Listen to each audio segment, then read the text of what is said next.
So this is in 2020 in our paper. In January, you have written the exam now. In that paper, this question was asked.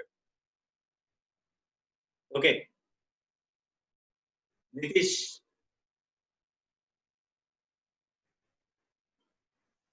Shall I write this one?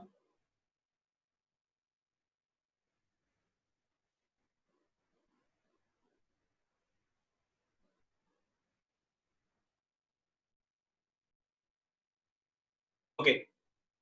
Right.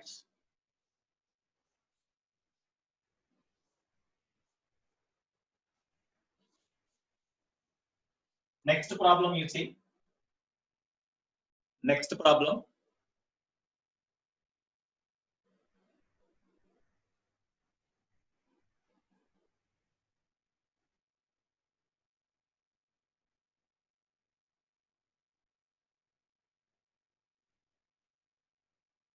You see next problem.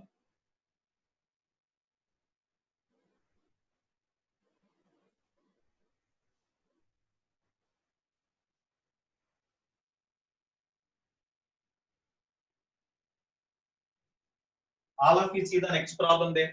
First problem in that display.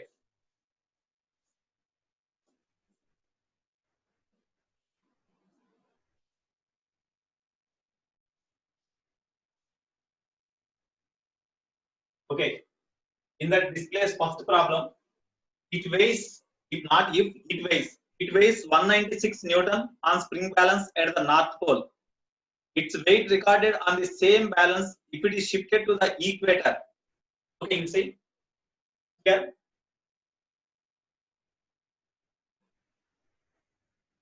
It is the North Pole of the Earth, it is the South Pole of the Earth, and it is the equatorial plane. At the North Pole, suppose acceleration due to gravity at the North Pole is a g, that is equal to g. Then weight of the body at this point when measured with spring balance is equal to mg, which is equal to 196 Newton given. Okay, if its weight recorded on the same balance, if it is shifted to the equator, at the equator, acceleration due to gravity is say g de. Then at this point, the weight of the body is how much? That is the question they asked. So whenever the acceleration due to gravity at this North Pole is say g, then weight mg is equal to 196. At the equator, what is its weight? That is the question they asked. So if acceleration due to gravity at the equator is this, at the North Pole is something here g say, what is the acceleration due to gravity at the equator? So we need here the acceleration due to gravity at this point on the equator. Okay, what is the relation between acceleration due to gravity at any latitude phi is how much? If you know that formula, then we can find the acceleration due to gravity at the equator. What is the formula for acceleration due to gravity at any latitude? Acceleration due to gravity at any latitude. Already, acceleration due to gravity at a certain height, at a depth, okay, at any latitude phi, they are having formula for acceleration due to gravity, no? Acceleration due to gravity at any latitude, g phi is equal to g of r g minus r omega square cos square phi. Phi is the latitude. R we are having g of 1 minus r omega square cos square phi by g. I think we are having formula in this way. Already in our notes, whatever I sent here, in the notes, this formula is also there. Okay. Here, in this formula, okay, you take this formula. In this formula, it is the acceleration due to gravity at the poles, and it is the acceleration due to gravity at any latitude. But at the equator, we need. So at equator, phi is equal to 0. Therefore, acceleration due to gravity at the equator, ge is equal to g minus r omega square into cos square 0. That's why g minus r omega square. Okay, therefore ge is equal to how we can write g minus r omega square? How we can substitute that value? How we can here take the acceleration due to gravity at the North Pole is 10. Therefore, m is equal to 196 by 10 because acceleration due to gravity at the North Pole is given as 10 meter per second square in the problem. That's why you get 19.6 kg now. So mass is given. Therefore, acceleration due to gravity at this equator is how much? At the equator, G is equal to acceleration due to gravity at the pole 10 minus radius of the earth is 6400 kilometer. That is given already. 6400 into 10 to the power 3 meter into angular velocity of the earth about the polar axis. About the polar axis, what is the formula for angular? What is the formula for angular velocity? Angular velocity is equal to 2 pi by t.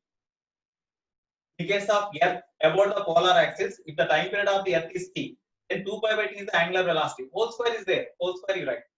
10 is equal to 10 minus 64 into 10 to the power 5 into 4 pi square by time period of the earth about its own axis is how much? Time period of the earth about the polar axis is how much?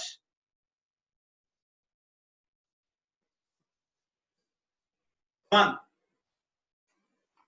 So, what is the formula for time period of the?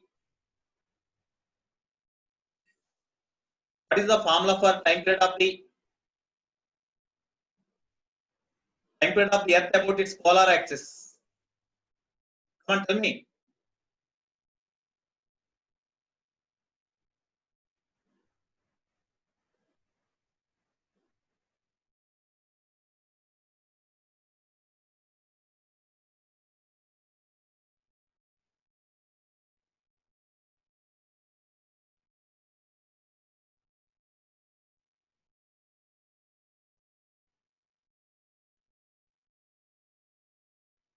So what is the formula for time period? 24 hours now about the polar axis.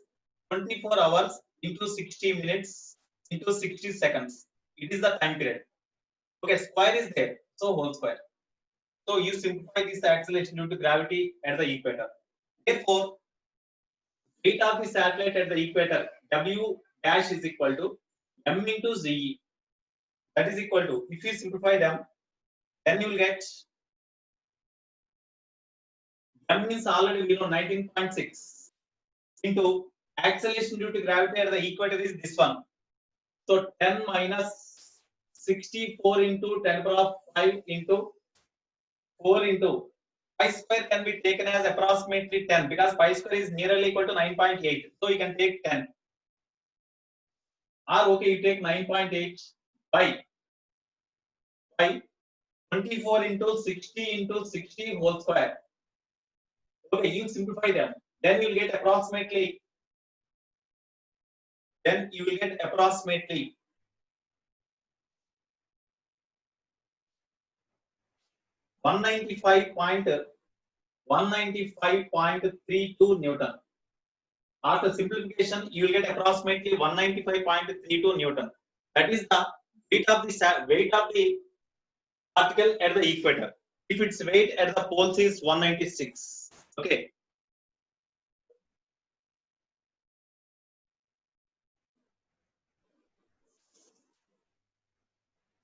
Next.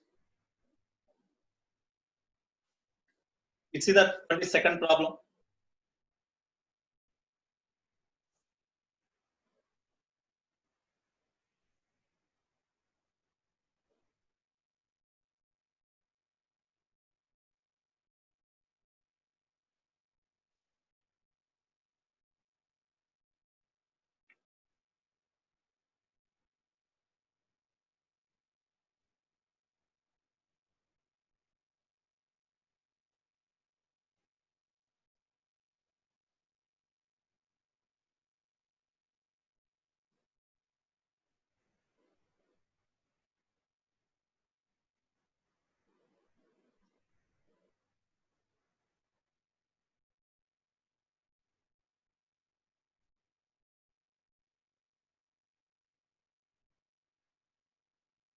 Right. Next.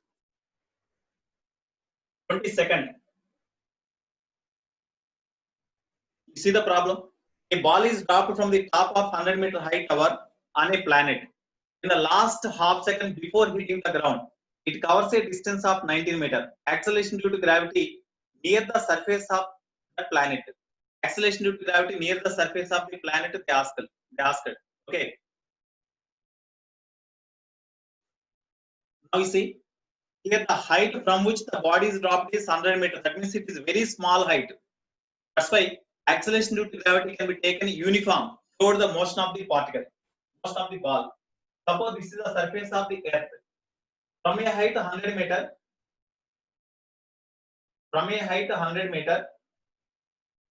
a ball is dropped so that initial velocity is 0 from a height 100 meter. In the last half second before t dash is equal to half second, in the last half second before hitting the ground, it covers a distance of 19 meter. So distance traveled S2, say this is a S1. So this is equal to 19 meter. Acceleration due to gravity here is how much? G is equal to question mark. Okay. Here we see from A to B, you take one motion. From B to C, before it reaches the surface of the earth, you take another motion. Okay. Total time taken by the body to reach the ground is equal to say t. Then in a time 3 seconds, what is the distance traveled means? That is S. Okay. S is equal to, what is the total distance traveled? S is equal to, from the diagram, S1 plus S2, no? Total distance traveled is equal to S1 plus S2. What is S? Distance traveled by the body in a time 3 seconds before it reaches the ground. Here they asked acceleration due to gravity. Okay. What is the total distance traveled before it reaches the ground means ut plus half h square. U is 0. So half dt square is equal to S1. Here, to travel this much distance, what is the velocity? What is the time taken? This time is t dash. In the last half second means it is t dash. Then this time is equal to t minus t dash. That means t minus half second. No? In this t minus half second, the distance traveled by this body is equal to S1. So initial velocity is 0 plus half ut plus half h square. That's why u 0 plus half a means g into t square means t minus half whole square. Okay. This is the distance traveled in this time plus distance traveled from B to C is equal to, already we are given 19. That's why 19. From this you calculate t value, then you will get time taken t. So if you simplify them, then you will get time taken is equal to 5 seconds. Time taken is equal to 5 seconds. But they asked acceleration due to gravity, They asked acceleration due to gravity. In a time t seconds, the total distance traveled is equal to 100 meters, no? So when you consider the motion from A to C, initial velocity is 0, acceleration is equal to plus z, and the distance traveled is equal to 100. Time taken is equal to question mark. That time taken we need. Acceleration is equal to, suppose time taken is 5 seconds. Then what is the acceleration due to gravity at that place? G we have to find. From S is equal to ut plus half h square. S means 100 meter, U means 0 plus half, A means G into time square means 5 square. So therefore G is equal to 25 fosa. G is equal to 8 now, 8 meter per second square. So acceleration due to gravity is 8 meter per second square. That is the answer according to the problem. Okay.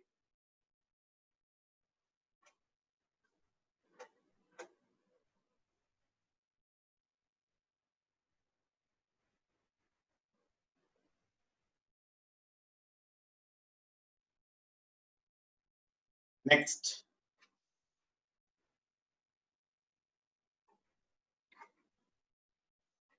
So here, from the surface of the earth, from a height of 100 meter, a body is released. 100 meter means it is very small height compared to the radius of the earth. That's why acceleration due to gravity is uniform throughout motion.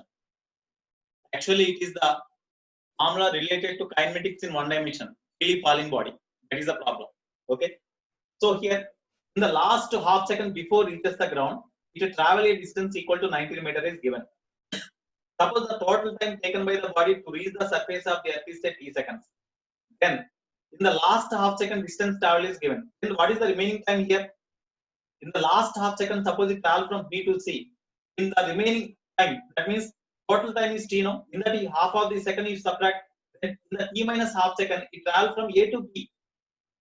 So in a time t minus half, as the body travel from A to B, the distance travel is S1. From B to C, the distance travel is S2. And total distance travel S is equal to S1 plus S2, no? Total time taken by the body to travel from A to C is equal to, imagine as t. In that time, what is the distance travel? Okay, such distance travel is equal to U means 0 plus half a t square means half g into t square. That is equal to S1. distance traveled by the freely falling body in first t minus half second, that is equal to this one, plus distance traveled in the last half second is already 19. From this, if you calculate time, then you will get this one. Therefore, in a time is equal to 5 seconds, the total distance traveled is equal to 100 meter now, as it travels from A to C. Then you, again by using this formula you calculate acceleration due to gravity. We have to find, we do not substitute. That's why A is equal to G only, that is question mark. Then if you substitute these values here, then you will get G is equal to 8 meter per second square. Okay, next.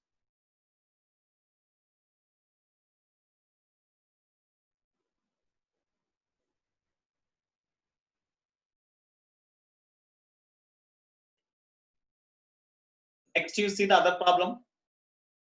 Ninth problem you see.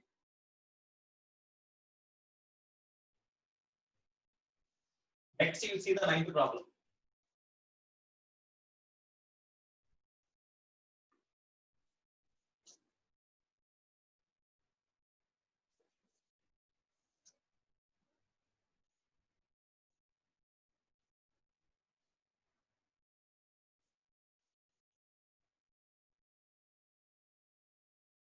Next to ninth problem, all of you read the ninth problem.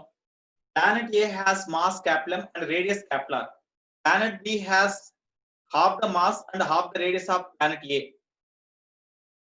Planet A and planet B. The mass of the planet A is MA, that is equal to capital, and radius RA is equal to capital.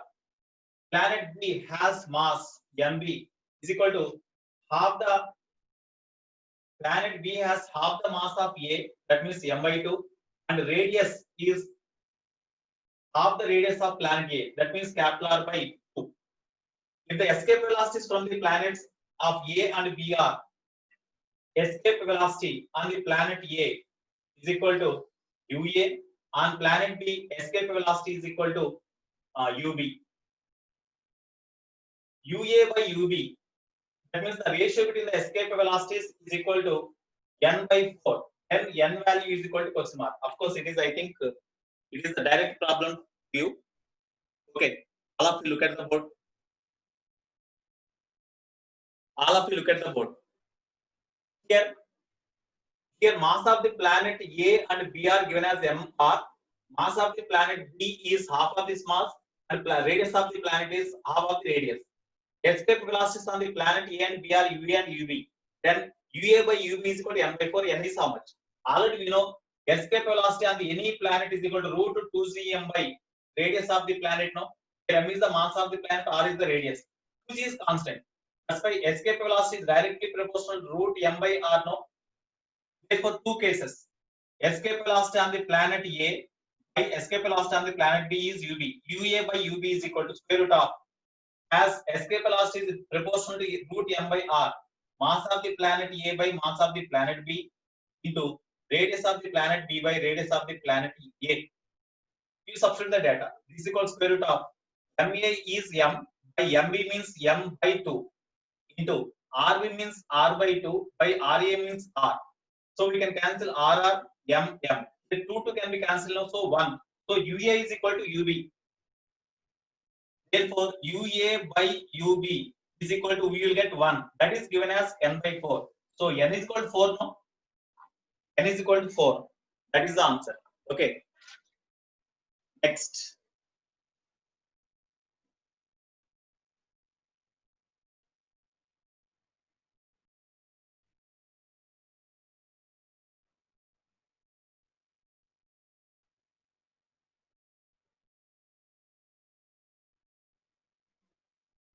Next.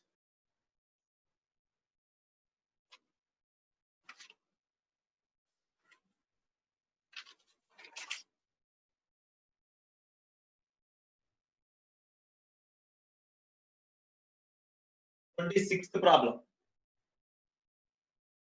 Next. Which answer is 20?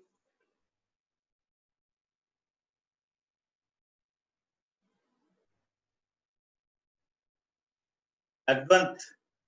For which answer is 20? For which answer is 20?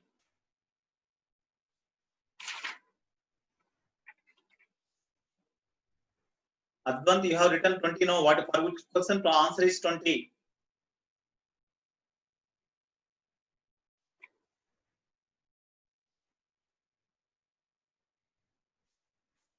Okay, right. Next problem is very, very important. 26th problem. You see 26th already. This problem is displayed here. You see, in the angular moment of a planet of mass small m moving around the sun in a circular orbit is capital. About the center of the sun, its aerial velocity is how much? About the center of the sun, aerial velocity is how much? That is the question they asked. Here, already I said, according to Kepler's second law, angular momentum L is equal to mvr. Angular momentum L is equal to mvr. Okay, mv means momentum into perpendicular distance r. That is the angular momentum. Okay, so here we have to obtain the aerial velocity they asked.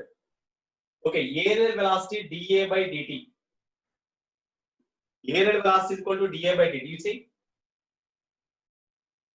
it is the sun. Whenever the planet, initially planet is here, after dt seconds, whenever the planet comes to this position, area swept out is equal to dA by dt.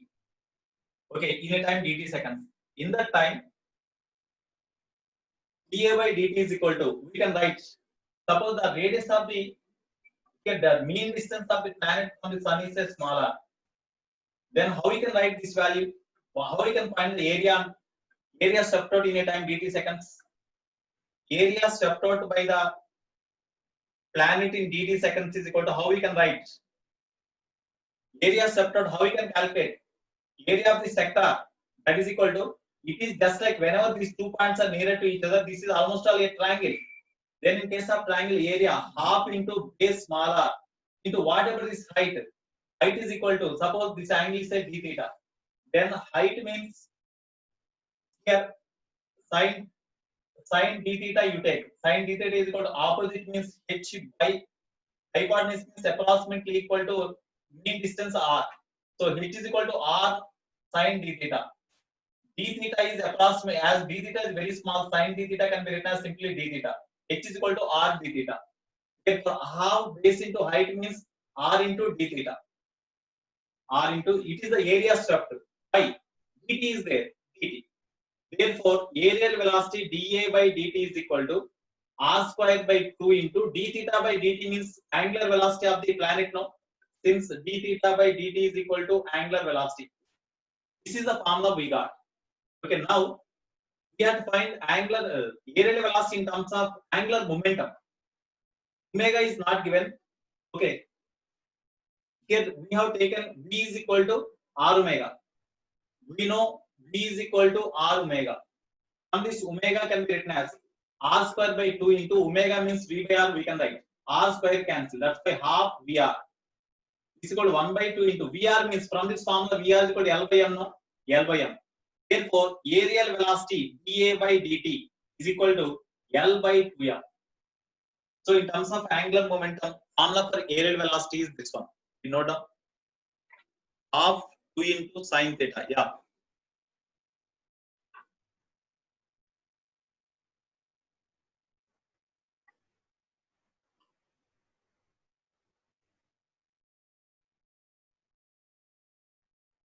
This is the solution. You see. And here, according to Kepler's second law, the angular momentum of the planet revolves around the sun in an elliptical path remains constant or conserved, or aerial velocity remains constant. But we know angular momentum of the planet around the sun is equal to mvr. Okay, we know that formula because angular momentum of the planet is given in the problem. Angular momentum of a planet of mass m moving around the sun is given as capital. So L is equal to mvr. We know aerial velocity is equal to area swept out by time now. Suppose in dt seconds the planet comes from this position to this position. Then what is the area swept out means? This area of the shaded part. But in dt seconds the distance traveled is very small. Suppose if we draw very small distance, then we cannot see the diagram. That's why I drawn with more distance. Okay, now area swept out means from this point you draw a triangle, perpendicular line. Then as these two are very nearer to equal, yeah, nearer to each other here. That's why this distance or this distance both are equal. Okay, now area of this triangle is the area of the sector. So area of the sector means half into area of the triangle means half base into height. Height is equal to, from this formula we got r into d theta. This is dA. By dt is there, by dt. Here, whenever the planet travels from this point to this point in a time dt seconds, it displaces through angle say d theta. Then d theta by dt is the angular velocity omega. Now we substitute here. Then we got r square by 3 into omega. Already we know this formula. R square omega. In our notes also it is there. Here, as angular momentum is there in terms of speed, v is equal to r omega, we know. Okay, omega is equal to we can write v by r, no. Instead of omega you write v by r. R square cancel. So Vr by 2. But Vr is equal to L by M. So L by M. So finally, dA by dt is equal to half into L by M or L by 2M. This is the relation between aerial velocity, angular momentum. Okay, it is also important. Approach is important. We need not ask the same problem, but how we have done. The approach means we have to learn. Here, whenever number of problems are explained here, we have to learn approaches, not problems. Everyone has to know how to approach the problem. That is important. Same problem, they don't ask frequently. They don't repeat the same problem. But approaches generally repeats. Okay. Next.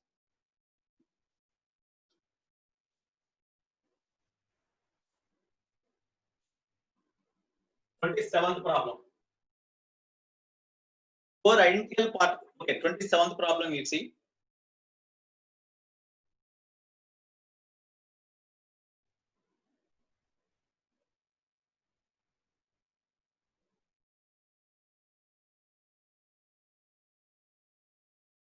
Twenty-seventh problem. All of you see the problem. 27th.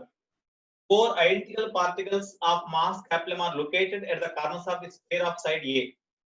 What should be the speed if each of them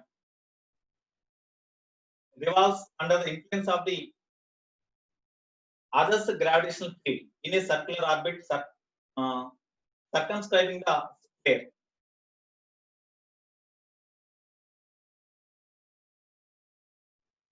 Okay.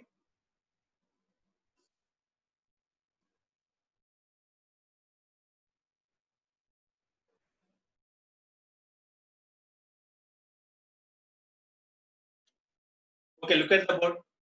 I think this is problem, easy problem only. You look at the board, all of you. Here, all are identical particles, each of mass capital, are kept at the four corners of the sphere of side A. Sphere frame of side A. What should be their speed if each of them revolves under the influence of others' gravitational field in a circular orbit? Here we see about the center of here these four particles are kept at the corners of the sphere frame. Okay, because of that, every particle experiences the gravitational force of attraction due to the other. You see, here we consider this particle.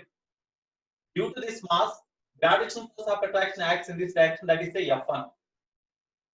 Due to this mass, gravitational force of attraction acts on this particle, that is also equal to F1 only, because in magnitude, the distance between these two particles are same, mass is also same. That's why whatever the attraction force here, the same attraction force acts on the particle due to this in this direction. Okay, next, due to this mass, the attraction force acts on this particle is along the angular bisector. Even the mass are same, like here only, the distance is different. That's why force is different. Here we see the resultant of F1. That means these two are perpendicular. The resultant of F1 is root to F1. No? That is along the angular bisector. That's why when you consider the resultant of this force and this force, then you forget these two. You take the resultant root to F1 in this direction. Already F is also along the angular bisector only. No? That means on this particle, some of these two forces acts. Because of that, this particle try to come towards the center of the system. Similarly, each and every particle experiences this type of resultant forces, and each and every particle try to come towards the center and meet together at the center.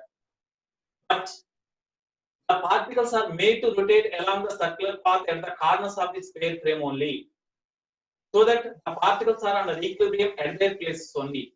But that when the system is made to rotate with constant speed, here they asked what should be their speed? Okay. Here, suppose each and every particle is made to rotate with a speed v along the circular path like this. every particle experiences the centrifugal force. The centrifugal force is equal to mv square by r. No, let's say every particle, whenever it is making rotations like this, every particle experiences the centrifugal force mv square by r.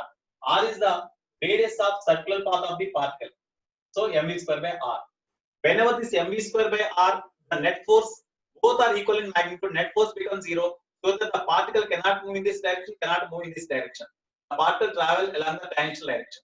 Okay, and because of this gravitational force again acts in this direction, they changes the direction and they travel along the circular path like this. Here, gravitational force of attraction acts on the particle towards the center, provides an necessary centripetal force. That's why sum of these two is equal to this one.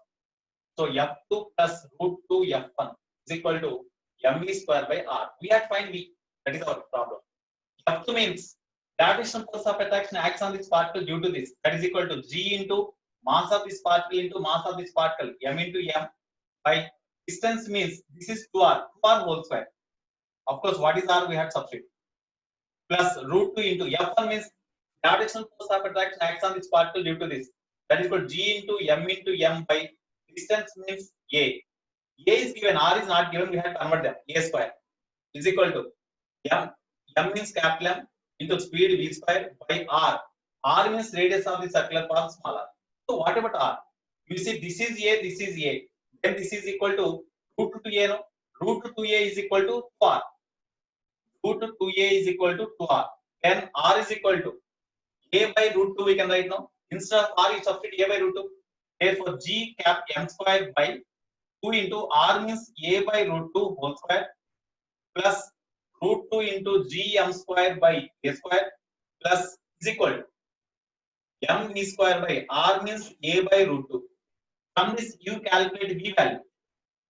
From this you calculate v value. Then you will get 1.16 into root gm by small a. Here you will get this answer.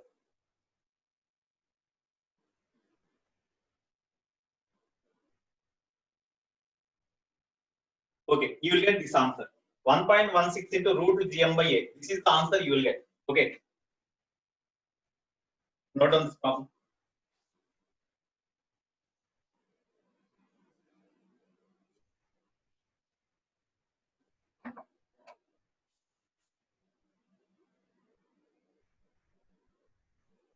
What is the mistake there? Root 2r square. Where is? Okay, sure. Balaji.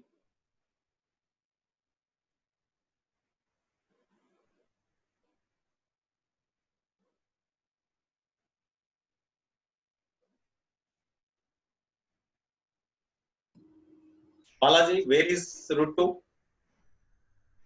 The diameter root 2 r curve. Diameter is equal to 2r only. No, I imagine as r. Radius is r. So diameter is equal to 2r. Diameter 2r. That is equal to root 2 into a. No? Okay. Because this is a, this is a. This is root a. No? Root a is equal to 2r. Root a is equal to 2r. I have written. So r is equal to a by root you will get now. Okay, Balaji. Balaji, okay. Okay, sir. Right. Okay.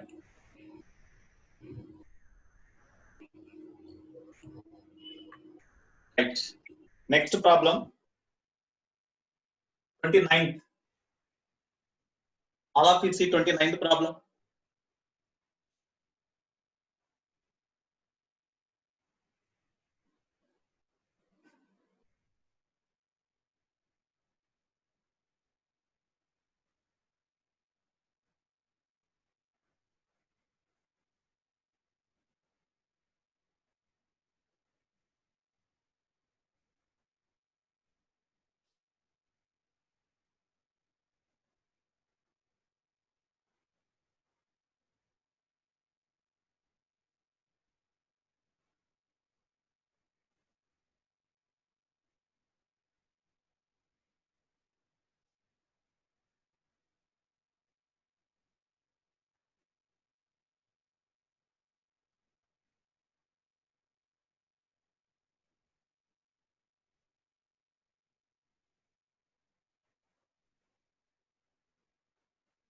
All of you see 29th problem.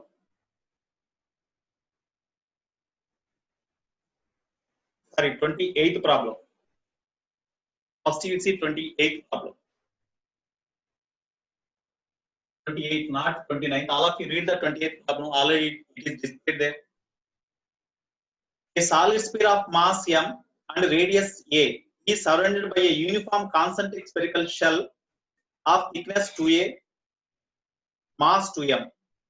The gravitational field at a distance 3a from the center will be dash. Here, a solid sphere.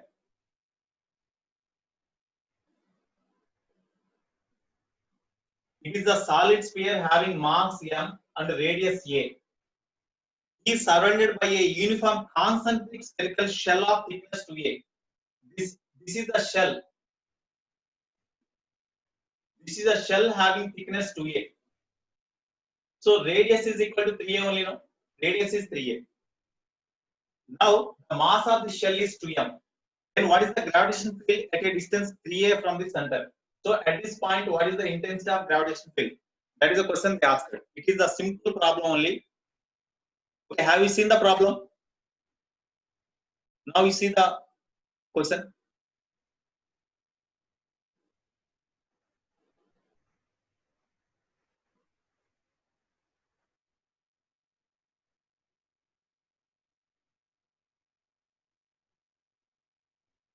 Okay, now this problem is easy only. You see.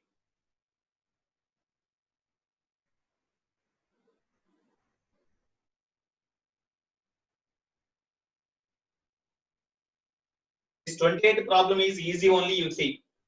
A solid sphere of mass m and radius a. A solid sphere of, all of you look at the board. A solid sphere of mass m and radius a. This is the radius a. Okay, that is surrounded by a concentric spherical shell having thickness 2a. Having thickness 2a. And mass 2m. This spherical shell is having mass 2m. Okay, now this solid sphere is totally surrounded with another spherical shell of thickness 2a. So from the center, the surface of the spherical shell is at a distance a plus 2m is 3a only, no? Now what is the gravitational field at a distance 3a from the center will be?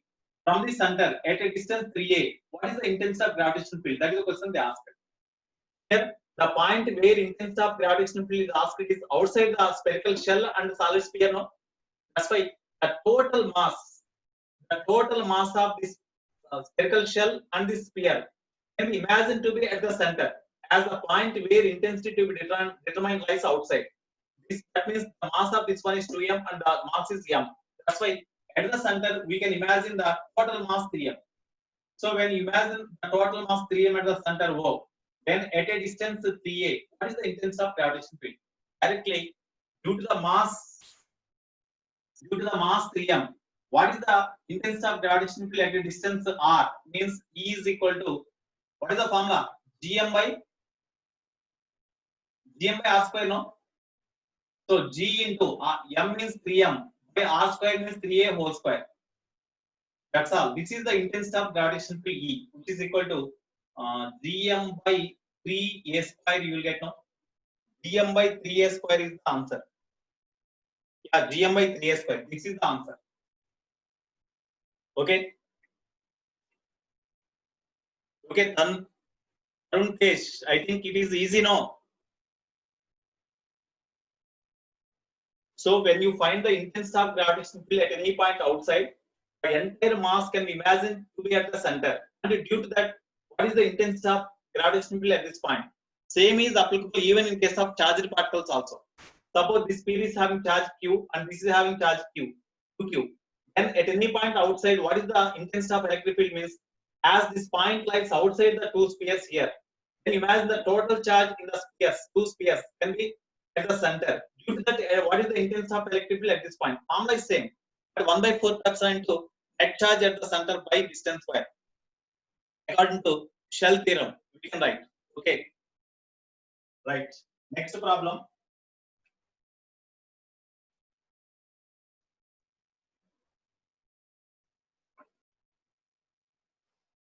Next problem.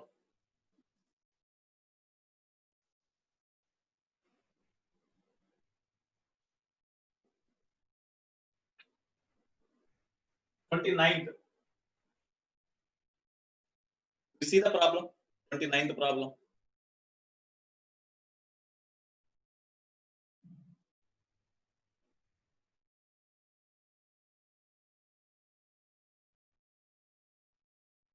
Problem, all of you read the problem. A satellite is moving with a constant speed v in a circular orbit around the Earth. An object of mass m is ejected from the satellite such that it just escapes from the gravitational pull of the Earth. At the time of ejection, the kinetic energy of the object is dash.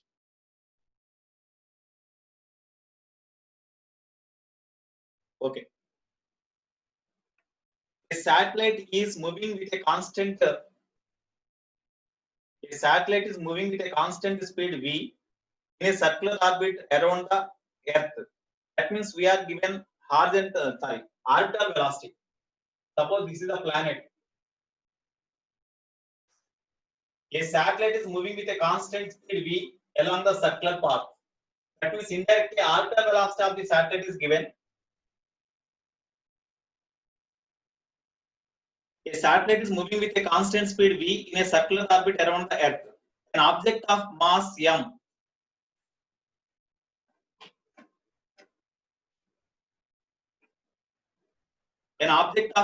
is ejected from the satellite such that it just escapes from the gravitational pull of the Earth.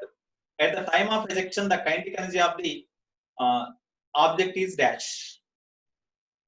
Mass of the satellite, here we see, mass of the particle ejected from the satellite is m. To escape from this orbit, the velocity here from the satellite, one mass is ejected and that escapes from the gravitational pull.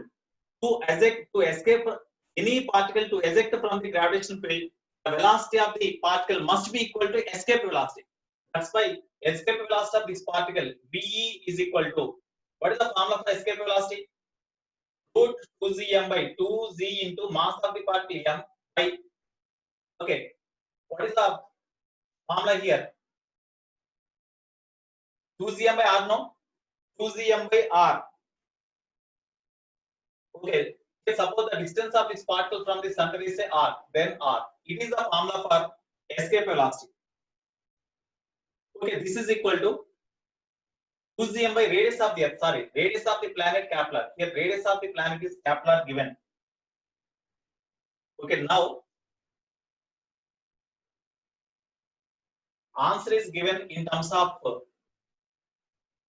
v.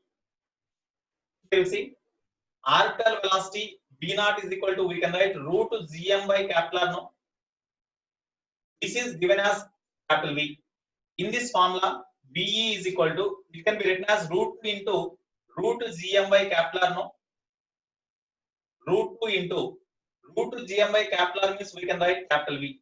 So escape velocity is equal to this one. Here they asked the kinetic energy of the object. They asked it. So what about the kinetic energy of the object?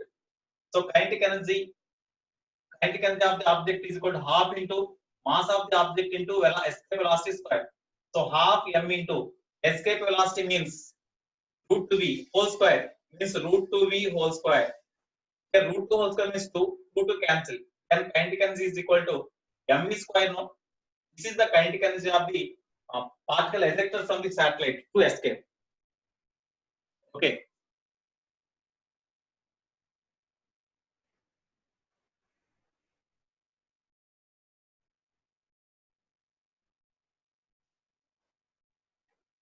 So here, from the satellite, a particle of mass m ejects and escapes from the gravitational pull.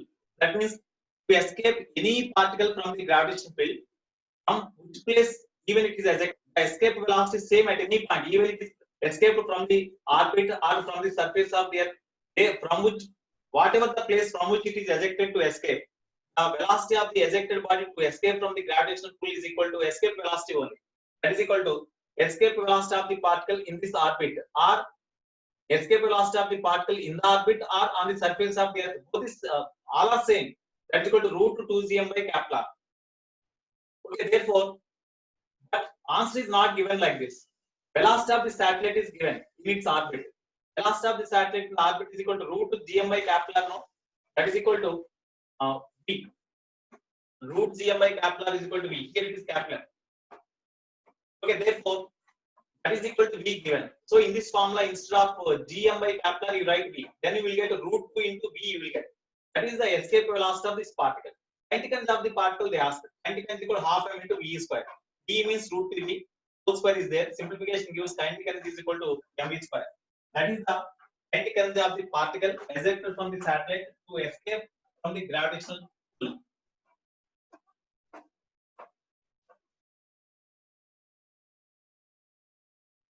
Okay. Next.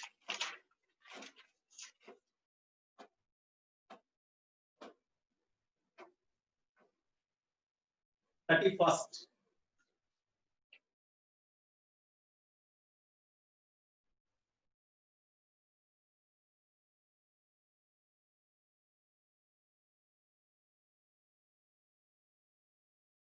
You see 31st problem. Take a mean distance of the moon and the sun from the earth to be 0.4 into 10 to the power 6 kilometer and 150 into 10 to the power 6 kilometer respectively. Take the mean distance of the moon and sun from the earth. Okay. Suppose this is the moon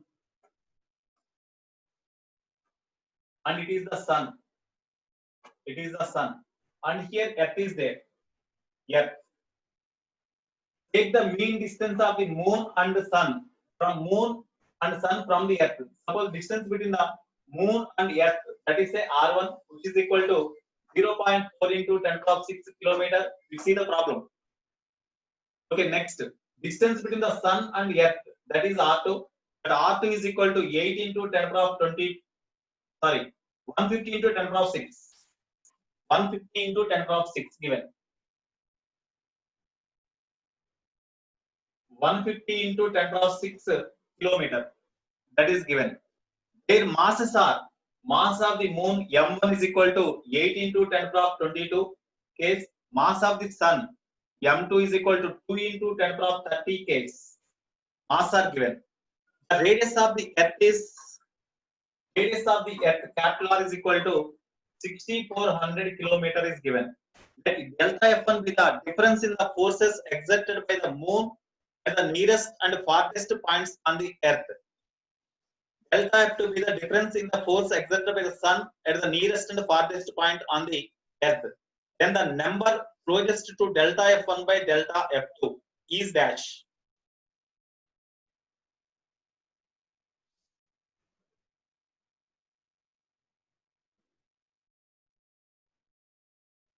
Okay, all of you look at this. Is a problem is simple only, but understanding problem is somewhat difficult. Once you understood the problem becomes very easy. You see,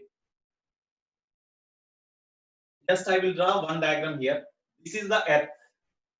This is the moon. Moon and earth. It is the radius of the earth. Okay, the gravitational force of attraction between the moon and earth. Suppose here mass of the moon mm, mass of the sun ms. It is mass of the moon. Mass of the earth capital M say. Okay, now gravitational force between these two. I am telling in general first. All of you see here. Gravitational force between them is equal to mean distance between the two is r. So F is equal to g into mass of the moon mm into mass of the earth capital M by distance square. That means average mean distance. Mean distance means from the moon, the sun, distance between the surface of the moon and the earth. That is a smaller square. It is the general formula. Okay, this is equal to, here they asked the change in force. Suppose when you measure the force at this point and when you measure the force at this point, you see, here they asked, let delta F1 be the difference in the forces exerted by the moon at the nearest and farthest points on the earth. Nearest point on the earth from the moon is this one, farthest point is this one. Okay, then the distance between these two we say delta R. Now, the difference between the forces exerted by the moon on the nearest point and farthest point, that is delta F given. You take delta from this, actually here G capital M small m into R power of -2 is equal to F. Delta F is equal to, how we can write?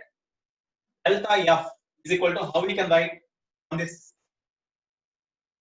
delta f is equal to, how we can write delta f by f is equal to, we can write like this now.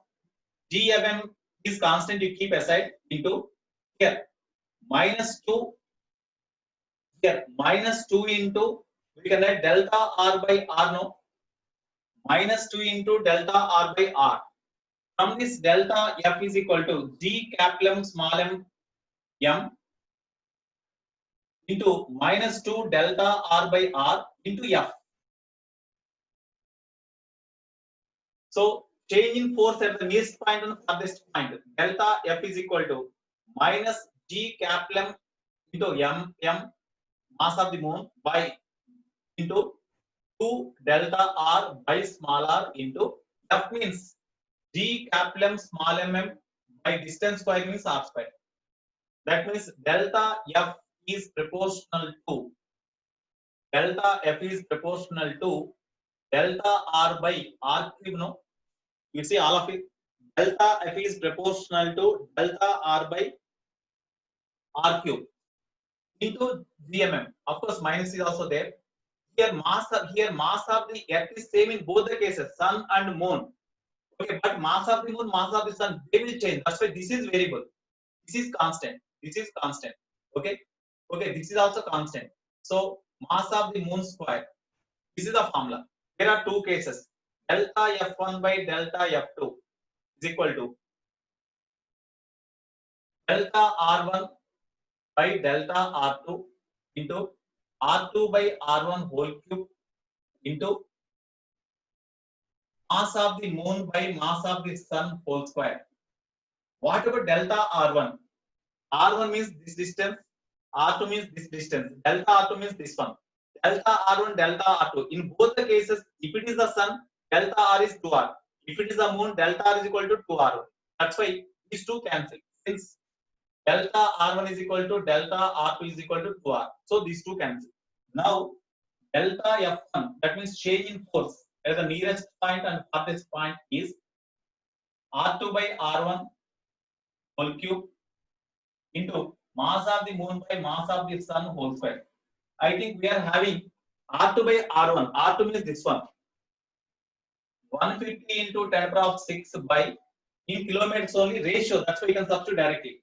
0.4 into 10 power of 6 whole cube into mass of the moon. Mass of the moon is this one.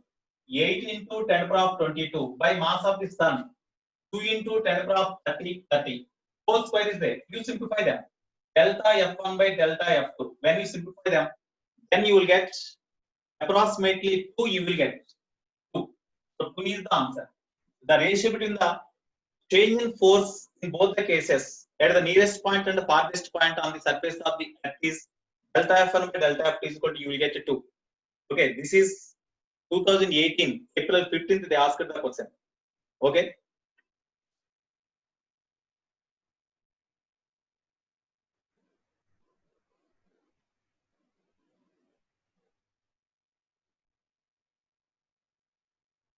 Next 32nd is the conceptual. You see, last problem 33.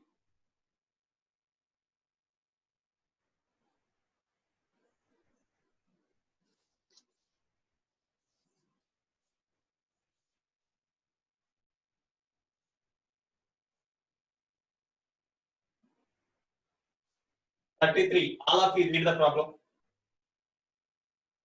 A body of mass small m is moving in a circular orbit of radius r about a planet of mass m.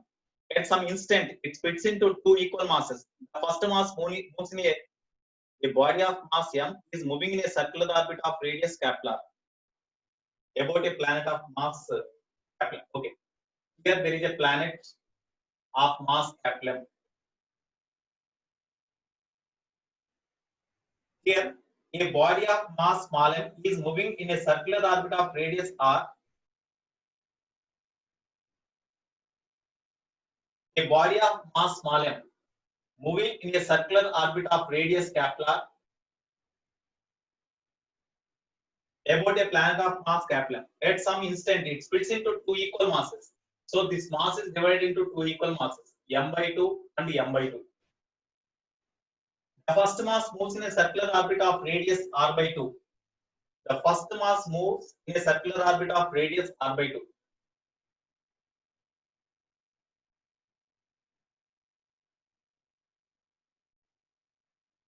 And the other mass in a circular orbit of radius 3 r by 2.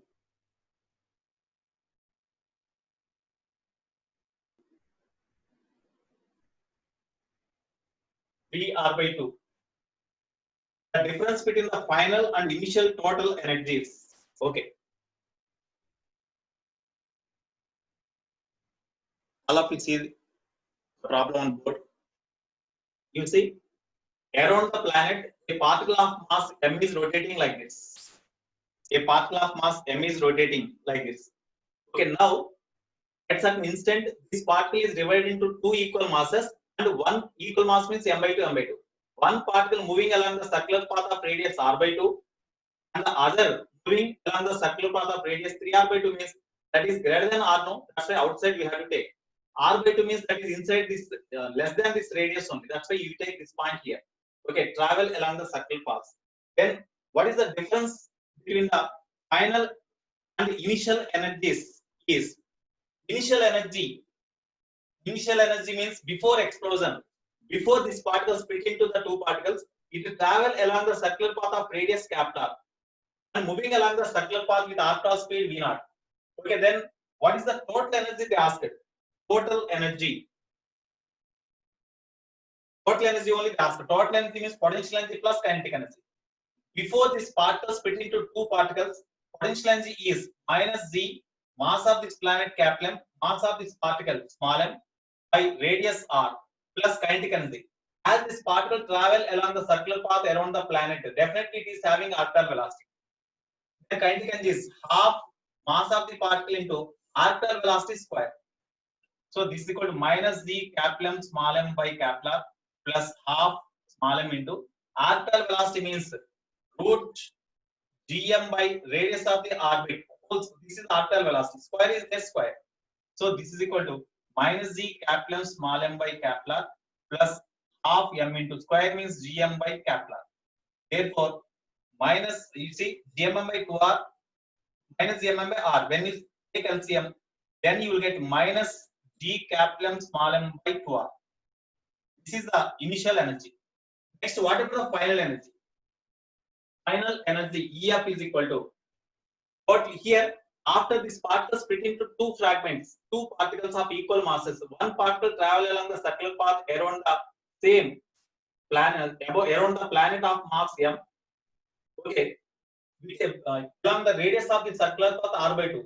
As this particle also travel along the circular path, definitely it is also having orbital velocity v naught 1. This is having orbital velocity v naught 2. Then what is the total energy of this particle plus total energy of this particle? That is the total energy. Okay, final energy. So energy of the first particle is potential energy minus z into mass of the earth or mass of the planet into mass of this particle m by 2 by radius of that orbit or distance of that particle from the center is r by 2 plus kinetic energy half into mass of the particle into as it also rotating along the circular path, then it is also having orbital velocity in that orbit, orbital velocity square. It is the energy of the first particle plus total energy of the first particle plus total energy of the second particle means formula is same minus z capital M into mass of that particle m by 2 by radius is 3r by 2 here plus half into mass of the particle into orbital velocity of the second particle square. So final energy EF is equal to final energy EF is equal to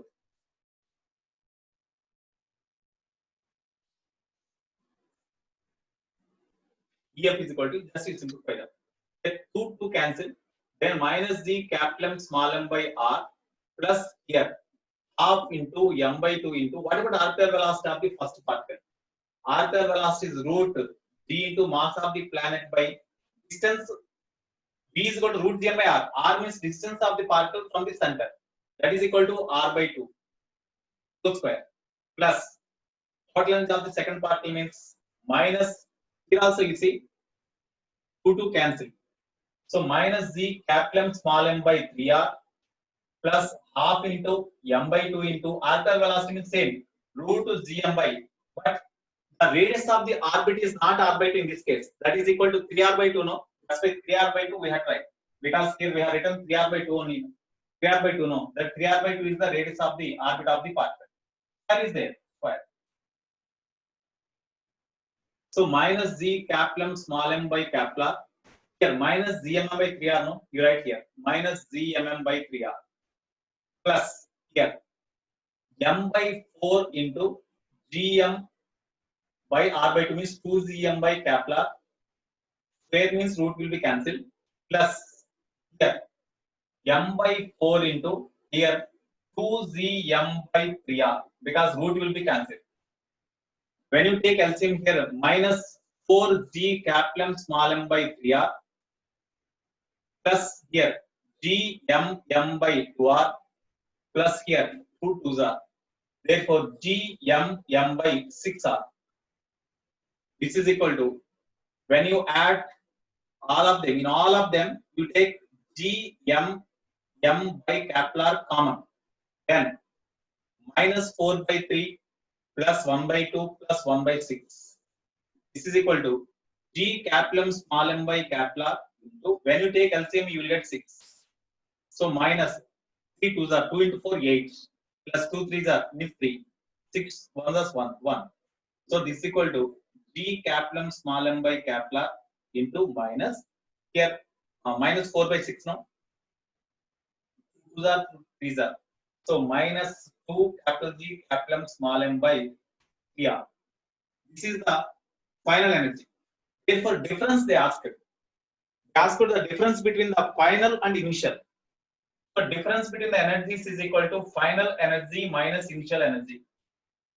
Final energy is minus 2g capital M small m by 3r minus initial energy minus the mm by 2r minus the mm by 2r.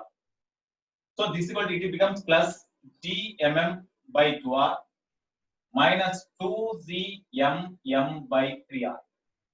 So when you take LCM, definitely you will get 6r, no? So 2 3s are, that means 3gmm minus 3 2s are 2 2 to the 4 4gmm, that is minus gmm by 6r. This is the difference between initial and final energies. Minus gmm by 6r. Option C is correct. So this is the answer. In this way we have to do. Okay. Right, Nana, these are the problems. Okay, so if you know the formulas, simply we can do the problems. Okay, in this way they ask the problems in gravitation. Okay, today we read the concepts of gravitation and you see the assignment again. Already I will send the assignment to you, so you go through that assignment. Okay, Nana, you see concepts perfectly. That is important. Right, Nana. Bye. Have a nice day.